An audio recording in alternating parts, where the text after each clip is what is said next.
Oui, oui, Mauro Icardi bande mou, ouais, il bande mou, c'est pour ça que sa meuf le trompe, ouais, Icardi, on espère que tu bandes mou. Tiens, prends cette bastos, la prof de maths, pourra jamais te l'offrir, ma voiture, tu pourras. Bah, je crie ou quoi? Bah, dès que je parle à une meuf, wesh. Ceci, cela, t'es streamer, t'es youtubeur, on sait pas trop, tu parles à des meufs, wesh. Je lui ai dit que je suis sur Twitch. Elle me regarde haut en bas, elle me dit, mais c'est pas un métier, espèce de sale geek. Je lui dis, attends un peu, Bramax, mais une pub, on s'envoie. Que de toute façon, ne m'intéresse pas. Je ne comprends pas pourquoi elle me dit que ça je suis pas un pointeur comme The TK. Laisse-moi te prouver le contraire, je te jure j'aime les femmes mûres. Comment je vais faire si le monde est à moi, bah Twitch est à nous. Les autres streamers sont jaloux. T'es pas bonne si t'as pas de fesses, c'est réel. Mais en dehors de ça, au-delà du fait que tu es bonne, donc j'ai remis une pub. C'est noir de quoi? Dois-je abandonner? J'ai plus grand chose à dire, moi je crois que je suis streamer. Twitch Game, t'es pas bonne si t'as pas de fesses, c'est réel. Il réussit car il le devait. 4000 subs c'est tout ce qu'il pouvait. T'es fraîche, t'es bonne et tout, mais je vais retourner à mes billets. Tuck de la tête aux pieds. Attendez, ça arrive. Là c'est très lourd là. Oui, vis ton genre loup boutin, marre de défourailler des putains. D'ailleurs, je pensais sur toi pour me changer la vie. T'impressionner, te faire rire ne te fera pas changer d'avis, non. Incroyable, mais quel roi. Ah, mais vous entendiez pas la musique depuis tout à l'heure là? Qu'est-ce qu'il a fait à mon micro, ce sale? C'est parce que les gens en ont plein le cul. Bonsoir à tous, j'espère que vous allez bien. Alors vous voyez un Draw My Life en plein écran. Un Draw My Life très effrayant. Draw My Life de quoi? Alors il y a un mec qui m'a envoyé un message et qui m'a dit Péfut, fais un Draw My Life sur YouTube pour raconter ta vie. Alors déjà, je tiens à dire que tous les youtubeurs, tout le monde s'en branle de leur vie. Mais en plus, en dessin, on s'en branle encore plus. Chose qui est assez importante, c'est que moi... j'ai la particularité d'avoir un tableau. Donc en vrai on va draw my life en intro de stream. On va essayer de raconter ma vie rapidement en dessin. Ça va aller très vite, il n'y aura pas trop de danse je pense. Bonsoir, ça fait longtemps que t'es dans la musique? Ça fait très longtemps. Très beau maillot de l'Inter Milan que j'adore. Par contre je l'ai acheté à Milan. Donc la capitale de l'Italie bien évidemment. Branchez vos cerveaux parce que ce soir c'est un live culture générale. Vous n'êtes pas encore prêts pour ce que je vais vous proposer ce soir. En vrai on s'en bat les couilles de ouf. Mais on s'en bat les couilles de toi aussi Timéo, vraiment. On t'a demandé ton avis sur le sujet du stream? Parce que Timéo, c'est un mec, sa mère, elle le pose devant la caméra et a fait des vidéos YouTube avec sa gueule. Timéo, c'est quoi? C'est une daronne qui filme ses gosses sur YouTube, ça, non? Un mec qui s'appelle Timéo, c'est sûr sa daronne, elle le filme. Voilà, Swan et Néo, bah voilà, Timéo, c'est pareil. Bien évidemment. Allez hop, Timéo, ça dégage. Bon, en vrai, il y a même pas besoin de le ban, je pense, là. Là, il s'est fait ban tout seul, automatiquement, là. Là, il doit être dans son lit comme as. Ah, mais c'est pas ma faute si je m'appelle Timéo. Il me faut passer pour Marc Dutroux. T'as regardé Algérie-Qatar, Péfut? Il s'agirait de suivre un peu parce qu'on est quand même devenu streamer depuis un moment. On est là tous les soirs, donc voilà. Bientôt, tu vas me demander si j'ai suivi France-Argentine de 2018. Doucement. C'est mon anniversaire à minuit, le P. Ça me fait une belle jambe. Ça me fait une très belle jambe, mais on te le souhaitera, bien évidemment. On te le souhaitera, il n'y aura pas de danse. D'ailleurs, je peux déjà te le souhaiter maintenant, puisque chez moi, il est 1h21. Donc, je mets du Eva Queen uniquement parce qu'elle est méritante. Et sur le principe de la méritocratie, elle mérite... T'as vu Spider-Man? Pas encore les gars, pas encore, j'ai pas eu le temps. On parlera après, faut que je dessine. Par contre moi, la seule chose qu'il faut que je vous demande... Bon, Eva Queen c'est mieux de la voir visuellement que au niveau de l'audition je pense. On est tous d'accord sur la question. Vaut mieux la voir directement, puisqu'on m'a demandé de raconter ma vie, je vais raconter ma vie, y a pas de souci. Je vais me lever et vous allez me dire si vous entendez bien. Si vous entendez mal... Bramax a vraiment mis une pub dès le début de live. Par contre je suis en train d'expérimenter les lives debout. Je pense que les lives debout ça peut être incroyable. Vraiment, je pense que des lives debout, il faut juste que j'achète le bureau qui se monte comme as. Mais je pense que des lives debout on tient un truc exceptionnel. Je te dérange pas le siège? Est-ce que tu veux qu'on s'encule? Y a des enculés qui spoil Spider-Man dans le chat. Oui mais le jour où ils vont arriver en enfer, t'inquiète pas qu'il y aura pas de spoil. On va leur faire un compte rendu, il va être musclé. L'essentiel c'est que vous entendez ce que je suis en train de faire. Je suis en train de me branler. Alors attendez, je vais prendre une craie. Bro my life. Donc, raconte. J'ai toujours rêvé de faire ça, mais malheureusement, je ne suis pas prof. Belle bite. Je suis né le 10-02 97. Voilà. Donc, j'ai 43 ans. C'est moi. Alors, vous dites, pourquoi il ressemble à une Ligue des Champions? Pourquoi je ressemble à une Ligue des Champions? C'est assez simple. Tout simplement parce que la nature ne m'a pas gâté. Quoique, en vrai, l'audition c'est important. Je connais des gens qui entendent mal. Et ben, je peux vous jurer que moi, là, à ce moment-là, précis de ma vie, là, j'entendais très très bien. J'entendais vraiment très très bien. En vrai, je sens bien, j'entends bien. Tout est bon, en vrai. Et donc voilà, je suis né le 10 février 97. Qu'est-ce qui s'est passé dans ma vie? Bah, dans ma vie, en fait, je ressemblais à ça. Tout simplement. Non, je ressemblais pas à ça dès que je suis sorti. Ce serait mentir, parce que j'avais des grosses oreilles, mais pas à ce point non plus. Imagine, le gamin, il sort. Désolé de l'expression, mais le mec sort de la chatte à sa mère, il a des oreilles comme as. Doucement, on va effacer. Quand j'étais petit, j'étais beau en plus. Ça a bien changé. On va faire des oreilles un peu plus traditionnelles. Voilà, je ne sais pas dessiner un bébé, excusez-moi. 10 février 97, c'est moi. Bon, j'avais pas vraiment de corps en vrai. Je suis sorti, et malheureusement, je suis sorti un peu en avance. Je suis sorti un peu trop tôt. Je voulais déjà partir habiter à Dubaï, alors que c'était pas le moment. Voilà, j'étais déjà un peu trop excité par la vie, et ça m'a causé des gros problèmes de santé. Donc en fait, je suis sorti un peu trop tôt. On m'a mis des fils sur la tête. Ouais, en gros, je suis resté dans le coma pendant je ne sais combien de... Bah si, je sais, pendant un mois en fait. Pendant un mois, j'étais branché à des machines, un peu comme le Docteur Octopus dans Spider-Man. Ça se voyait que t'étais sorti en avance. J'étais déjà en avance sur mon temps. Je suis assez d'accord avec ça. Et donc voilà, j'aurais pu très bien ne jamais exister. Malheureusement pour vous et surtout pour mes parents, j'ai finalement existé. J'ai repop du sol, comme ça, voilà, avec un maillot du Paris Saint-Germain. Attendez, je vais dessiner le maillot du Paris Saint-Germain. Par contre, j'étais beaucoup plus fin que ça. J'étais vraiment beaucoup plus fin que ça. Donc, on va dire que, oubliez. Dites-vous que je pesais 35 kilos et ce sera très bien. Le Péfut de 8 ans, 9 ans et demi, qui était un détraqué du Paris Saint-Germain. Ça n'a pas vraiment changé, mais c'était encore pire avant, je crois. Pourquoi j'étais abîmé par la vie? Pourquoi j'étais abîmé et triste par la vie? Parce que justement, je supportais déjà le Paris Saint-Germain à 10 ans. Et quand tu supportes le Paris Saint-Germain à 10 ans, le Paris Saint-Germain de Peggy Louindoula et de Clément Chantôme, tu n'es pas heureux quand tu vas à l'école, quand tu te lèves pour aller à l'école le matin. Tout simplement parce que d'un côté, il y a les enfants qui sont pour l'OM. Voilà, l'OM. Il y a un autre enfant qui est pour Bordeaux. Et il y a un autre enfant qui est pour Saint-Etienne. Non, c'est faux. Il y a aucun enfant normalement constitué qui est pour Saint-Etienne généralement. Donc voilà. Il y a ces enfants-là en fait qui font que de se moquer de lui. Tout simplement parce que son club vient de prendre 4-0 par le Bordeaux de Johan Gourcuff.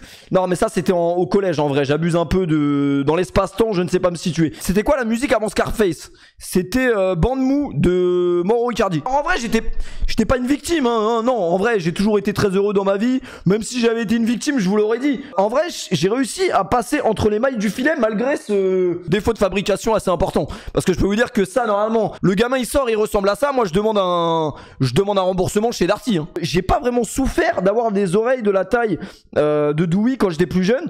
Parce que je crois que les gens avaient déjà peur de moi. Je pense que j'avais déjà trop de répartie pour un enfant de 8 ans. C'est-à-dire que si quelqu'un me terminait, je le terminais encore plus, donc il essayait pas. Je crois. Hein. Je crois que c'est ce que j'ai ressenti dans ma jeunesse. Après, plus le temps est passé, au collège, comment dessiner un collège? The Kairi, tu peux m'aider mais bon. Viens frérot. Non parce que tu connais mieux, parce que moi j'avoue que là le collège ça fait loin, je me rappelle plus à quoi ça. Donc j'arrive au collège, je découvre que mon sexe me sert à autre chose que pisser, à peu près vers l'âge de, je dirais, 12 ans. Pourquoi on ne gère pas de meuf au collège? Parce qu'avec des oreilles comme ça, je peux vous dire qu'elles ont pas envie de voir ce qu'il y a dans ton pantalon. On passe du collège au lycée comme de la Ligue 2 à la Ligue 1, sauf qu'on a toujours géré aucune meuf. Donc moi, mon sexe a commencé à fonctionner, à se mettre en route à l'âge de 12 ans. J'arrive au lycée, j'ai 16 ans, ça fait 4 ans que mon sexe ne sert à rien, parce que je n'ai toujours pas eu de meuf. Voilà. Et c'est à ce moment-là d'ailleurs, c'est en 3ème que je décide de supprimer ce défaut de fabrication. On a été à Boulanger avec le certificat de naissance.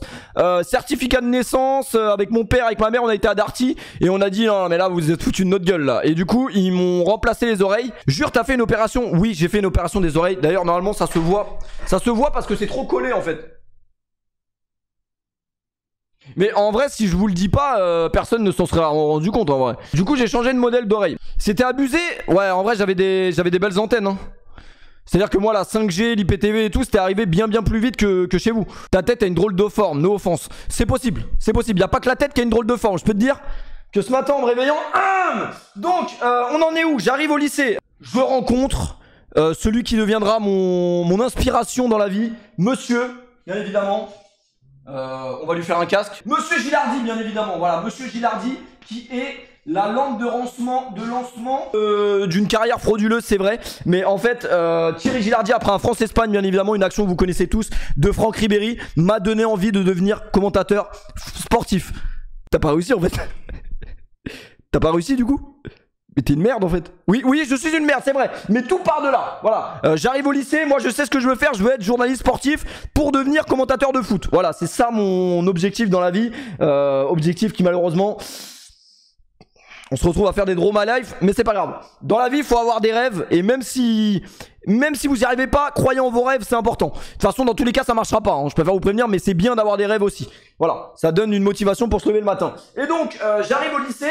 Qu'est-ce qui se passe au lycée? On revient au lycée et on revient surtout au moment le plus important de ma vie. Le moment où j'ai lancé tout simplement...